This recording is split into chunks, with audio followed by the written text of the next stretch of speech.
तुम्हाला सगळ्यांनाच प्रवास करायला आवडतो ना, मग त्यासंबंधीच हा पाठ आहे. तर आता या ठिकाणी थोडे आठवूया म्हणून एक तक्ता आहे, तो आता आपण पूर्ण करण्याचा प्रयत्न करणार आहोत. तर या ठिकाणी वाहतुकीचे मार्ग आहेत. कोणते कोणते मार्ग असतात? तर रस्ता मार्ग असतो, जलमार्ग असतो, हवाई मार्ग असतो आणि लोहमार्ग असतो. आणि अजून एक नवीन मार्ग आहे जो आपल्याला या तक्त्यातून पाहायला मिळणार आहे. आता या मार्गाला अनुसरून वाहतुकीची साधनं असतात. तुम्ही कधी बघितलंय का की रस्त्यावरती जहाज चालतं किंवा रेल्वेच्या रुळांवरती जहाज चालतं? असं कधी बघितलंय? नाही ना. मग प्रत्येक वाहनाचा, प्रत्येक वाहतुकीच्या साधनाचा एक मार्ग असतो. जसं की रस्त्यावरती रिक्षा, ट्रॅक्टर चालते, त्याचबरोबर जर आपलं जहाज असेल तर ते नेहमी पाण्यातच चालतं. तर अशा काही वाहतुकीचे साधन आणि त्यांचा मार्ग असतात. तर या ठिकाणी रस्ता मार्ग आहे, त्याच्यासाठी वाहतुकीचे साधन आहे रिक्षा. आणि आपण रिक्षा का वापरतो? तर प्रवासी वाहतुकीसाठी. ओके, करताना रिक्षामधून प्रवास कधी कधी. त्यानंतर आहे ट्रक. तर ट्रकसाठी कोणता मार्ग आहे? रस्ता मार्ग. ट्रक रस्त्यावरून चालतो ना की पाण्यातून चालतो? रस्त्यावरून ना. सो ट्रकसाठी वाहतुकीचा मार्ग कोणता आहे? रस्ता मार्ग. आता ट्रक आपण कशासाठी वापरतो? तर जास्त करून माल वाहतुकीसाठी. तुम्ही बघितलं असेल की गावाकडे ऊस वगैरे घेऊन जाण्यासाठी ट्रकचा वापर करतात. तर या ठिकाणी ट्रक आपण माल वाहतुकीसाठी वापरतो. त्यानंतर आहे मेट्रो. तर आता मेट्रोसाठी मार्ग आहे लोहमार्ग. आणि मेट्रो कशासाठी वापरतो आपण? प्रवासी वाहतूक करण्यासाठी. त्यानंतर पुढे आहे जलमार्ग. आता जलमार्गासाठी आपण या ठिकाणी वाहतुकीचे साधन एकतर जहाज घेऊ शकतो किंवा त्याबरोबर आपण बोट पण घेऊ शकतो. ओके, जहाज पण चालेल, बोट पण चालेल. आणि आपण कशासाठी वापरतो? तर प्रवासी वाहतुकीसाठी. ओके, जर आपण जहाज घेतलं तर आपण माल वाहतूक लिहिणार आणि बोट आपण मोस्टली प्रवासी वाहतूकसाठी वापरतो. त्याच्यानंतर आहे हेलिकॉप्टर. आता हेलिकॉप्टर कुठून चालतं? पाण्यातून नाही, हवेतून. म्हणजेच काय येणार? हवाई मार्ग. तर या ठिकाणी वाहतुकीचा मार्ग येणार आहे हवाई मार्ग. वाहतुकीचे साधन ऑलरेडी हेलिकॉप्टर आहे. आता हेलिकॉप्टर आपण का वापरतो? तर प्रवासी वाहतुकीसाठी. ओके, त्याच्यानंतर आहे नेक्स्ट पाणबुडी. तर पाणबुडीसाठी जो मार्ग आहे तर तो जलमार्ग आहे. ओके, आणि त्याचं जे वापर आहे तर तो आपण एकतर माहिती मिळवण्यासाठी, संशोधन करण्यासाठी किंवा युद्धाच्या ठिकाणी किंवा सीमेलगत वगैरे आपण बघतो की पाणबुडे असतात, तर त्या संरक्षणासाठी देखील वापरले जातात. ओके, त्यानंतर आहे जलमार्ग. आता या ठिकाणी जलमार्गामध्ये जर आपण वरती बोट किंवा जहाज यापैकी जे घेतलं असेल ते सोडून आपण या ठिकाणी घेणार आहोत. जर आपण इथं बोट घेतला असेल तर इथे आपण जहाज घेणार. ओके, शक्य तिथं जहाज घ्यायला पाहिजे कारण आपण जहाज माल वाहतुकीसाठी वापरतो, म्हणून जास्त करून जहाज माल वाहतुकीसाठी वापरलं जातं. त्याच्यानंतर आहे खेचर. आता खेचर आहे रस्ता मार्गासाठी. आपण ते माल वाहन करण्यासाठी म्हणजेच माल वाहतुकीसाठी वापरतो. ओके, त्याच्यानंतर आहे पुढे लोहमार्ग. तर या ठिकाणी आपण एकतर रेल्वे घेऊ शकतो किंवा मालगाडी देखील घेऊ शकतो. ओके, सो या ठिकाणी जर आपण रेल्वे घेतलं तर प्रवासी वाहतूक येईल आणि जर आपण मालगाडी घेतलं तर माल वाहतूक येईल. त्याच्यानंतर आहे नळमार्ग. जे वाहतुकीचे साधन आहे ते पाईप आहे आणि वापर होतो एकतर द्रवरूप पदार्थ वाहून नेण्यासाठी किंवा पाणी वाहून नेण्यासाठी. नैसर्गिक वायू असतील, खनिज तेल वगैरे असेल तर हे सगळं वाहून नेण्यासाठी आपण नळमार्गाचा वापर करतो आणि वाहतुकीचे साधन आहे पाईप. ओके, सो अशा प्रकारे हा तक्ता होता. आय होप तुम्ही तो पूर्ण केला असेल. आता त्यानंतर आहे सांगा पाहू. काही छोटेसे प्रश्न आहेत जे इझी आहेत, तर आता आपण ते पाहणार आहोत. पुढे काही विशिष्ट परिस्थिती दिलेली आहे.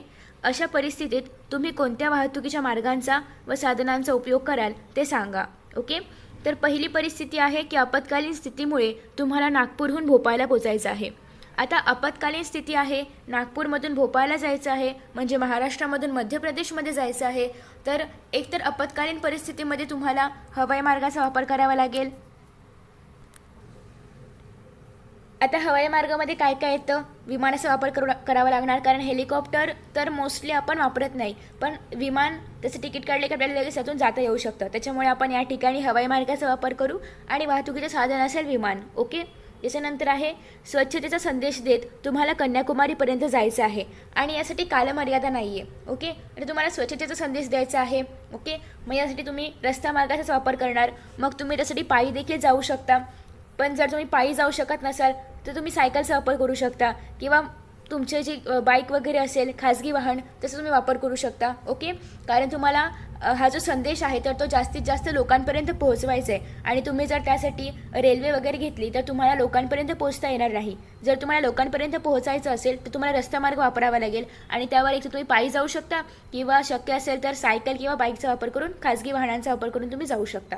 ओके, त्याच्यानंतर आहे थर्ड याच्यामध्ये की कोकणातील हापूस आंबा अरब देशांत पाठवायचा आहे. आता कोकणामध्ये जो हापूस आंबा आहे तो अरब देशामध्ये पाठवायचा आहे, तर त्यासाठी आपण बघितलं तर कोकण टू अरबमध्ये एक जलमार्ग देखील आपण घेऊ शकतो, परंतु जलमार्गाचा वापर आपण करणार नाही, कारण जे हापूस आंबे आहेत ते अरब देशामध्ये पोहोचवायला वेळ लागणार जलमार्गाने आणि तेवढ्यात ते आंबे खराब होऊ शकतात. ओके, सो आपण व्यवस्थितरित्या जर आपल्याला आंबे पोहोचवायचे असतील तर आपण फास्ट मार्ग जो असेल तर तो आपण वापरणार. आता फास्ट मार्ग कोणता आहे तर हवाई मार्ग आहे, त्याच्यामुळे आपण हवाई मार्गाचा वापर करू शकतो. ओके, आणि त्यासाठी आपण विमान हे वाहतुकीचे साधन वापरू शकतो. त्याच्यानंतर आहे पुण्याहून इंद्रायणी तांदळाची निर्यात दक्षिण आफ्रिकेतील केपटाऊन येथे कमी खर्चात करायची आहे.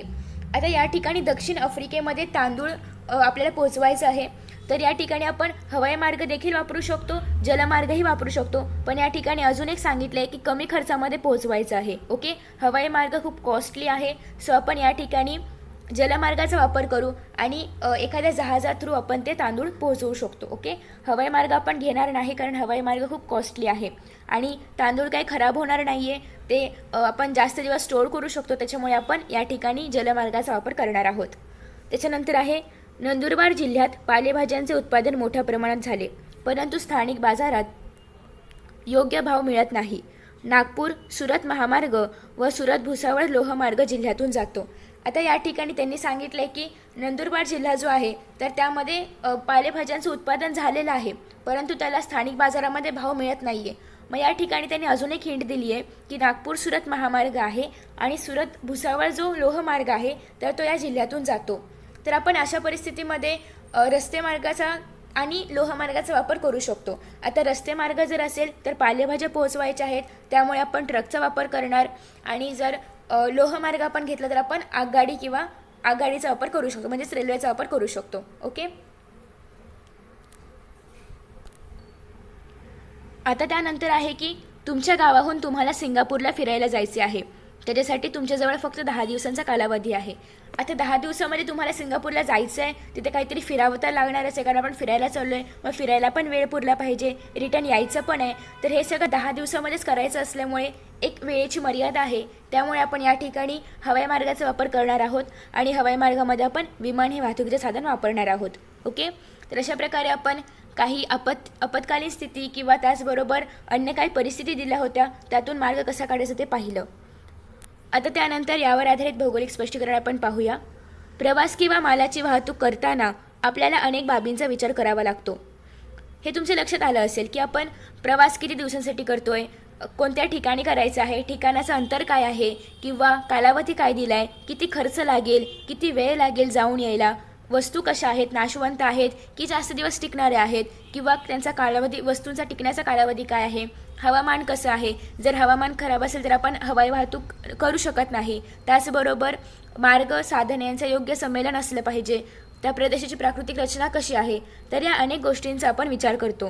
प्रवासासाठी विविध मार्ग व साधने उपलब्ध असल्यावर त्या पर्यायांचा विचार आपल्याला करता येतो. रस्ते, लोहमार्ग, जलमार्ग, हवाई मार्ग, नळमार्ग इत्यादी मार्गांद्वारे वाहतूक आपण करत असतो. वाहतुकीचे मार्ग व साधनांची निवड करताना आपण पुढील गोष्टी विचारात घेतो. आता त्या कोणत्या आहेत तर पहिला आहे अंतर. आता या ठिकाणी पहिला आहे की अंतर. ओके, सो आता अंतर जर आपण घेतलं तर आपण बघितलं की आपल्याला काही ज्या या ठिकाणी परिस्थिती दिल्या होत्या तर त्यामध्ये आपल्याला सांगितलं होतं की कन्याकुमारीपर्यंत आपल्याला जायचं आहे, तर ते अंतर जरा जास्त आहे. अजून सांगितलं होतं की नागपूरपासून आपल्याला भोपाळपर्यंत जायचं आहे. परत अजून होतं की कोकणातील हापूस आंबा आपल्याला अरब देशामध्ये पाठवायचं आहे. तर या ठिकाणी आपण अंतराचाही विचार करतो. जर आपल्याला फक्त नाशिक टू मुंबई यायचं आहे आणि आपण जर त्या ठिकाणी आपल्याला काही कालावधी वगैरे नाही आहे किंवा काही एमर्जन्सी पण नाही आहे तर आपण विमानाने येऊ का, तर नाही, आपण आरामात रेल्वेने येऊ शकतो किंवा बायचान्स आपण ट्रॅव्हल्सनी पण येऊ शकतो. तर आपण अंतर त्याचबरोबर कालावधी हे देखील विचारात घेतो. त्याच्यानंतर खर्च. आता आपण या ठिकाणी बघितलं होतं की आपल्याला पुण्याहून इंद्रायणी तांदूळ जे आहेत तर ते दक्षिण आफ्रिकेमध्ये निर्यात करायचे आहेत आणि ते देखील कमी खर्चामध्ये करायचे आहेत. ओके, मग आता या ठिकाणी आपण एकतर हवाई मार्ग पण निवडू शकलो असतो, परंतु हवाई मार्गाला जास्त खर्च लागतो म्हणून आपण तिथे जलमार्ग निवडला होता. तर अशा प्रकारे आपण खर्चाचाही विचार करतो. त्याच्यानंतर वेळ.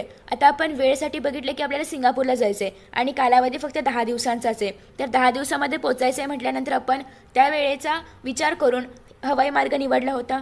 त्यानंतर वस्तू आहेत, जसं की आपण 2 वस्तू बघितल्या होत्या. एक तर हापूस आंबा निर्यात करायचा होता, त्याचबरोबर तांदूळ देखील निर्यात करायचं होतं.